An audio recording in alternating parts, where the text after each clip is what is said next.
darnos por vencidos, renunciar a la revolución, renunciar al socialismo, rendirnos.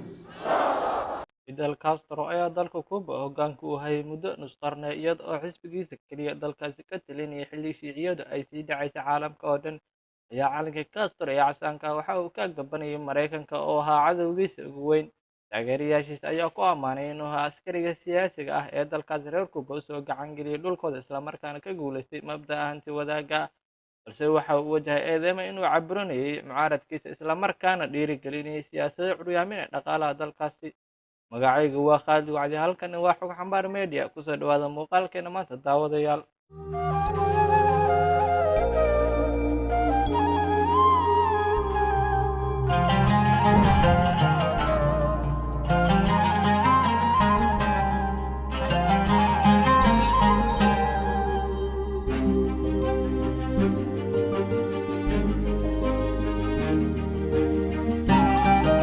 Fidel Castro waxa uu dhashay 13 bishii Agoosto ee sanadkii 1926 waxa uuna ka soo jeedaa qoys beeraley maalqabeen ah oo ka soo haajiray dalkaasi Spain.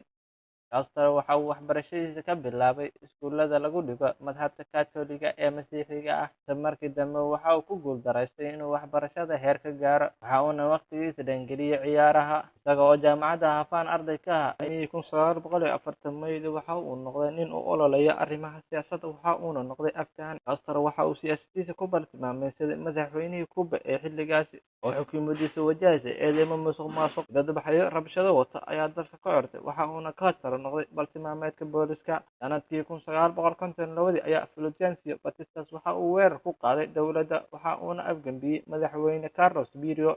Castro waxa uu samaystay dhaqdhaqaaq si hoose ugala shaqeeya sidii loo inqilaabi lahaa dowladda Batista, waxa uuna bishii Luulyo ee sanadkii 1953 qaaday weerar fashilmay oo uu ku doonayay inuu hub ku furto, waxa uuna ka mid noqday maxaabiistii dagaalkaas lagu qabtay, waxaana lagu xukumay 15 sano oo xabsi ah. sanadkii 1955 ayuu cabsi ku soo baxay, waxa uuna u cararay dalka Mexico, hase yeeshee sanad kadib ayuu dalka ku soo laabtay, waxa uuna saldhig ka dhigtay buuraleyda halkaas oo muddo 2 sano ah uu ku jabhadaysanayay. 2 bishii Janaayo ee sanadkii 1959 balaagadiisi waxay gudaha u soo galeen caasimadda Cuba ee Havana, arrintaas oo Batista ku qasabtay inuu dalka ka cararo.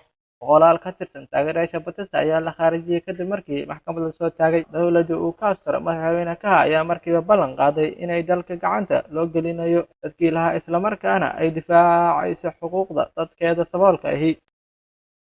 hase yeeshee isla markiiba dalka waxaa lagu soo rogay hanaanka siyaasadeed ee hal xisbi, waxaana xabsiga la dhigay kumanaan qof halka boqolaal u badan dadka hantiilayaasha ahi ay dalka isaga qaxeen. sanadkii 1960 ayaa Castro waxa uu dhammaan ganacsiga dadka Mareykanka ahi ku lahaayeen dalkiisa ku wareejiyay dadka reer Cuba. Mareykanka ayaa arrintaasi uga jawaabay xayiraad ganacsi oo ka dhan ah Cuba, xayiraadaas oo soo gaadhay ilaa qarnigii 21aad. sanadkii 1961 ayaa Mareykanka waxa uu damcay inuu afgambiyo dowladda Castro, balse arrinkaas ayaa guuldarro ku dhammaaday. inkastoo Cuba ay xayiraad dhaqaale saaray, haddana waxa uu dalkaasi gaaray guulo badan, waxaana shacabka u suurtagashay inay helaan daryeelo caafimaad oo lacag la'aan ah.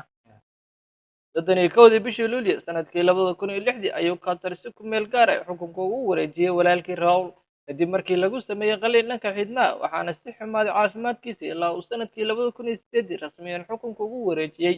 dhammaadkii sanadkii 2014 madaxweyne Obama waxa uu shaaciyay in Cuba laga qaday xayiraadii saarneyd muddada nus qarniga ah. Fidel Castro ayaa arrintaasi soo dhaweeyay, una ku tilmaamay tallaabo wanaagsan oo lagu xasilinayo gobolka, balse waxa uu shaki ka muujiyay Mareykanka oo uu sheegay inaan la aamini karin. inkastoo dad badan oo reer Cuba ay nacayb badan u hayaan Castro, haddana waxaa jira dad kale oo aad u badan oo Castro aad u jecel, waxayna u arkaan halyey. Detested Fidel Castro, others genuinely loved him. They saw him as a David who could stand up to the Goliath of America, who successfully spat in the Yankee eye. For them, Castro was Cuba, and Cuba was Castro. James Robin.